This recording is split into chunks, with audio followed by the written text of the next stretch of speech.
Federal Executive Council approves forensic auditors for NDDC just as presidency responds to second quarter figures.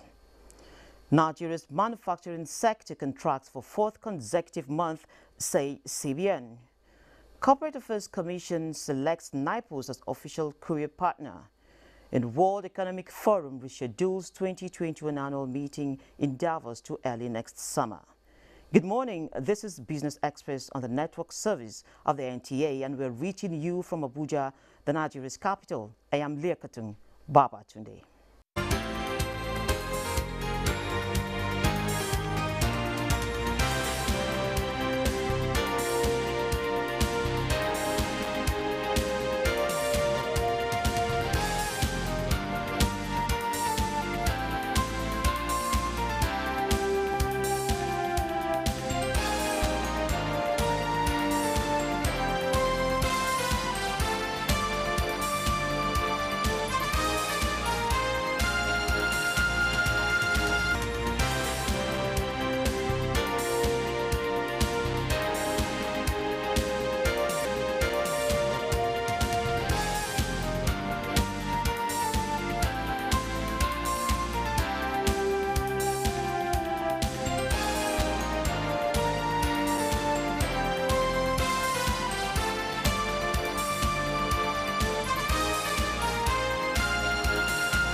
We start off with news that the Federal Executive Council has approved the appointment of field forensic auditors to undertake a comprehensive forensic auditing of the Niger Delta Development Commission (NDDC). The Minister of Niger Delta Affairs, Godswill Akpabio, announced this while briefing newsmen after the weekly meeting of the council presided over by President Muhammadu Buhari. He said the President has approved that the exercise should be funded by the presidency. Earlier, we had the lead forensic auditor that was approved sometime in March, and now we have about 8 other forensic auditors who have been approved, and they are going to be working in the field in the Niger Delta region. But one of them is an international group, and they will be in charge of programs and activities at the headquarters, and that one is named Ernst & Young. And so Council graciously considered the memo, and approval was given today. And this has really kickstarted the commencement of evaluation and of the abandoned projects of the NDDC in the last 19 years, estimated at almost 12,000 projects. And at the end, we will be in a position to know the ones that could be completed, the ones that will be useful, the low-hanging fruits that could be plucked for the benefit of the people of the Niger Delta region. And through this exercise, we'll know the quantity, the amount of monies that have gone into the region in the last 19 years, and whether the value we have received so far are commensurate with the monies that have entered into the NDDC. Despite a sharp fall in second quarter GDP figures, Nigeria's economy still outperformed earlier projections by the National Bureau of Statistics. In a response to the second quarter figures by the presidency, Special Advisor to the President on Media and Publicity, Femi Adesina, stated that the performance is commendable when placed at par with many big economies around the world. He stated that government's anticipation of the impending economic slowdown and the various initiatives introduced as early responses to cushion the economy and social effects of the pandemic through the Economic Sustainability Program (ESP) contributed immensely to dampening the severity of the pandemic and growth. Now, in the meantime, the Manufacturing Purchasing Managers Index (PMI) in August 2020 has witnessed a contraction for the fourth consecutive month. as it stood at 48.5 index points. This was disclosed by the Central Bank of Nigeria in its August PMI report. The report stated that out of the 14 subsectors surveyed, 6 subsectors reported expansion above 50% threshold in the review month, while the remaining 8 subsectors reported contraction. Movie theaters have gone dark as sound stages have shut their doors, while various productions have been delayed indefinitely, leaving tens and thousands of people to navigate a new economic landscape, with industry players grappling, having to think outside the box to stay connected with their audience. The arts and entertainment industry and even recreation have been worse hit, going by the latest number coming from the National Bureau of Statistics. Paul Okego is a Nigerian sales and marketing professional, entrepreneur, public speaker, and record label executive. He is the co-founder and chief operating officer of Chocolate City. We're going to talk about happenings in the creative industry. Paul, you're welcome to Business Express. Good morning. Thank you for having me. Good.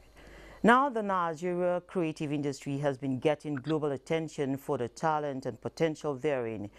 Being a major industry player, could you describe Nigeria's position in the global scene? I think our position right now is very good and growing.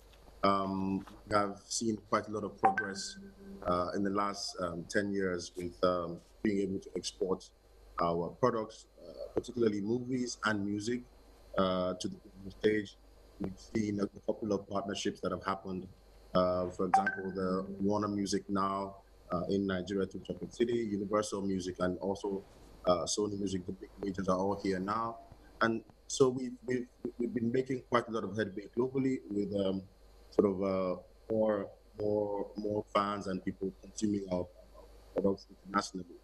And of course, even locally, the sector, the creative sector as a whole, which this includes music and art and theater, media and film, has been contributing quite immensely to the GDP, almost as high as $16.4 billion dollars as of 2015.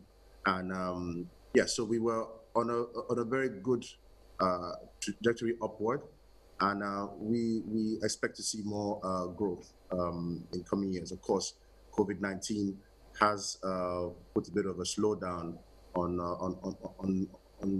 the growth, but we are optimistic that we are able to show even more growth in years to come.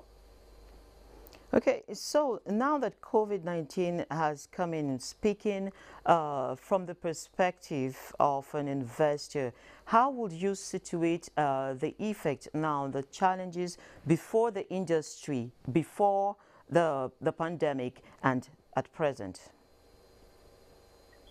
I mean, of course, our business before the pandemic did have its challenges. A few of those were already being sort of tackled within several fora and sort of several people talking about how to make it better, because we have seen a big push by this government to try to understand the sector, try to properly manage the sector, and try to bring the right sort of investment to the sector. So there were challenges in terms of getting the appropriate funding for startups, in the industry, and even for those who have been here for a while, getting the right kind of funding to sort of produce, getting the right sort of training to increase the capacity. And we had been working on those things. I think the minister Lai Mohammed have been making quite a lot of efforts in trying to get the industry together to put together plans for how to, sort of grow the sector. With COVID-19, the impact was quite huge. In fact, it's decimated a lot of the businesses that we see in the sector, especially because a lot of those businesses depend on convergence. You see, so you have events and concerts and things that can no longer happen. Even radio and things have sort of all slowed down. Unfortunately, even though we do have a good um, opportunity in streaming, we still have to improve a lot of our infrastructure around the internet and access to the internet for us to be able to maximize on this on the streaming side. And so a lot of our business depends, I think 70% or so depends on convergence, and which that means it depends on people coming for events, it depends on people going to restaurants, and it depends on people coming together to actually have access to the business. And with the Okay, so COVID-19, during the lockdown, very impressive deals we saw, and very impressive, of course, showing international collaborations. How has that been? How has that told? To what extent has that imparted the industry? I mean, of course, we've seen like you say, some very good partnerships. We have artists who are still releasing music, and so it just makes one a lot more optimistic that we will sort of be able to bounce back.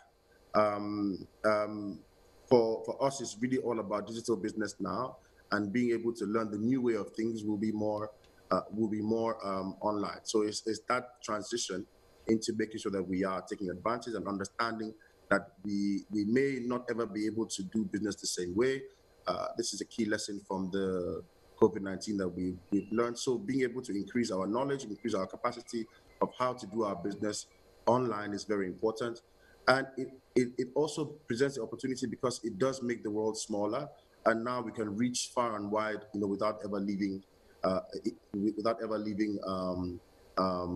the country. So being able to explore those opportunities has been sort of a bright point, So, talking, with the whole. exploring these opportunities, how would you describe industry players thinking outside the box? In the Nigerian context now, and also, of course, as an investor, are we moving at the same pace with such compatriots in other climes? Well, I don't think, I mean, if we are not moving at the same pace, we are not far behind. I mean, we've seen a quick adoption of the technology around payment. We've seen a lot of things happening on Zoom, for example, even concerts now. There are quite a few entrepreneurs who are bringing local solutions to do, you know, to have concerts online, to have album release parties online. We have now, with the advent of things like Netflix, people are still able to get their content through there. I think we have adjusted quite well, and we are not sort of very far behind. I would say that the only issue would be getting better infrastructure around our internet access would really, really boost that. But in terms of the practitioners and the investors, we are not very far behind in that regard. Okay, could you just, still on the lockdown now, can you just give us an insight into the long and short-term damages that was done that was done on that sector, and of course the gains? We can also count the gains since we're embracing the new normal. Can you just put that together for us?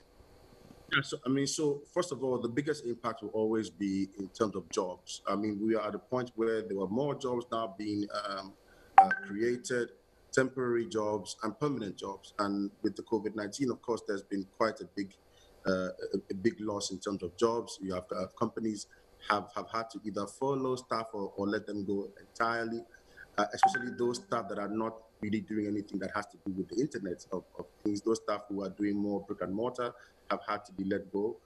So that's a very big impact because that hits directly at the heart of people being able to sort of feed their families and sort of make a living. Um, in terms of the other impact is of course financially to companies again who depend on conversions haven't made any revenue since March or so, and with the revenues stopping, those companies are now pretty much in distress. Even the last scheme for the CPN entertainment scheme that was about to kick off, the banks have not been able to, of course, follow through because of COVID-19. So those funds are not being paid out.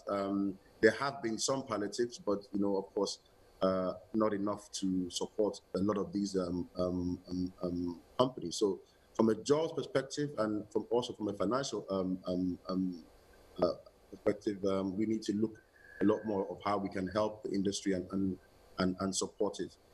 In terms of the advantages, of course, the silver lining, we can say that there's been quite a lot of lessons learned, especially as regards to streamlining operations. We've learned that there are a lot of things that we don't need, but carrying a lot of excess in terms of our operations in some areas, and now having been forced to take a second look, we are able to say and streamline a few of these things and be more lighter and still be effective. Do you see Nigeria having the necessary technological backbone now to pursue this online streaming you just talked about? Of course, I mean, 5G is coming, which we'll see how effective that's going to be. In terms of innovation, we do have a lot of local entrepreneurs, like I said earlier, who are pretty much in line with the times. We have, a few young guys just launched Wedu Music, which is a fully owned Nigerian streaming service. You have a few of all these services that are made for us, by us. We want to see a lot more support for these local entrepreneurs to sort of keep the streaming money in-house. And we have people also developing new ways of having concerts online. So from an innovation point of view, we have seen quite a few Nigerian entrepreneurs take the step to begin to innovate and to make the solutions more local, which is very, very important, because at some point you cannot borrow from the West. So we would like to see a lot more homegrown solutions, which is why we are happy with the efforts that the minister and the ENACT committee is making, to see that we put things in place to have a clear sight of how we can grow this industry by 2030. And I'm excited to go through that process and see how we can come together to sort of make that work. So can I yes. just sample your opinion in 30 seconds? Can you give me your thoughts on the latest figures released, the GDP figures released by the National Bureau of Statistics, where your industry dropped by 8.93%? Well, I mean, I'm sure it won't come as a surprise at all, because again, a lot of our revenue was based on activities around convergence. A lot of our events have not been happening. A lot of our artists have not been getting shows to go to. A lot of advertising has been stopped by a lot of FMCGs and people like that. So it's not a surprise that those numbers look the way that they look at all. So I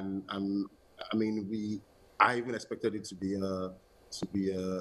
worse than that. So COVID-19 has been a huge impact and a huge learning for us. We are still sort of learning and still trying to navigate our way through the issues. I mean, we're not really so much looking at the numbers right now. We're just really trying to make sure that we secure our businesses and sort of focus on how we sort of go forward and look at the numbers later. But I'm sure those numbers are pretty much, as expected. Okay, thank you very much, Paul. I believe we're going to continue this conversation sometime. Thank you for joining us on Business Express. Thank you. Asian stocks markets retreated Thursday as investors looked ahead to a speech by the U.S. Federal Reserve Chairman for signs of more support to an economic recovery. Moplang Dakok has details of Global Market Report. In Asia Pacific were mixed in Thursday morning trade as the latest data shows China's economy continues to recover. Stocks in mainland China rose by late morning. The Shanghai Composite was up 0.30%, while the Nikkei Composite of Tokyo and the Hang Seng Index of Japan depreciated by 0.35% and 1.00%. European stocks opened in mixed territory Thursday as investors focus on the forthcoming speech by the Federal Reserve's chairman, Jerome Powell. London's FTSE is seen opening 4 points higher at 6,045. Germany's DAX up 8 points at 13,195, while the CAC 40 of France was down 2 points. In the US, Thursday's trading is likely to be driven in large part by comments from the Federal Reserve Chair expected later this morning. The S&P 500 had gone up 1% on Wednesday, while the Nasdaq Composite popped 1.7% to finish the day. With Global Market Update, Muplang Dakok. Now, after 3 days of inching upwards, Nigerian stocks are still trading flat this morning. But then let's now take a look at how the prices are faring in the global market.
The exchange rate between the Naira and the US dollar for Wednesday, August 26, 2020 stood at 477 Naira to $1 in the parallel market.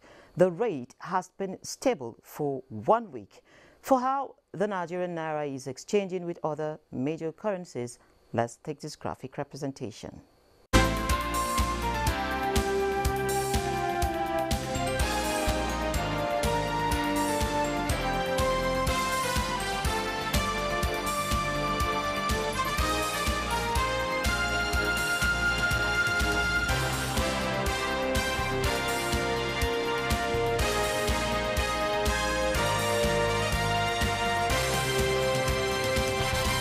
And the World Economic Forum says it has taken a decision to reschedule the annual meeting of 2021 in Davos to early next summer. The decision, the forum says, was not taken easily since the need for global leaders to come together to design a common recovery path and shape the Great Reset in the post-COVID-19 era is so urgent. However, the advice they added came from experts who advised that the meeting cannot hold safely in January. The forum says it will continue to engage its partners and constituents in manifold collaborative activities to address global, regional and business challenges.